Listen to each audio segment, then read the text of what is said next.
திருப்பதி ஏழுமலையான் கோயிலை பனிப்போர்வை மூடியுள்ளது.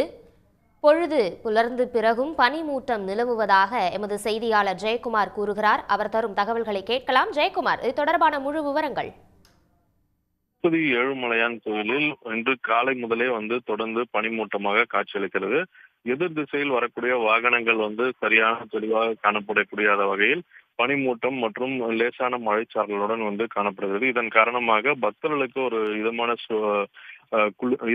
இதமான சூழலை ஏற்படுத்தியுள்ளது. சாமி தரிசனம் செய்வதற்காக வந்த பக்தர்கள் ஆங்காங்கே அமைக்கப்பட்டுள்ள நிழற்பந்தல்களில் அங்கு தங்கியுள்ள நிலையில் தலையில் டவல்கள் மற்றும் துணிகளை போர்த்தி கொண்டு செல்லக்கூடிய நிலை ஏற்பட்டுள்ளது.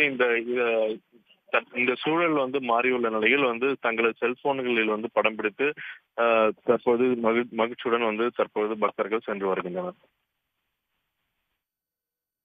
தகவல்களுக்கு நன்றி ஜெயக்குமார். உடனுக்குடன் செய்திகளை தெரிந்து கொள்ள சன் நியூஸ் பெல் ஐகானை கிளிக் பண்ணுங்க.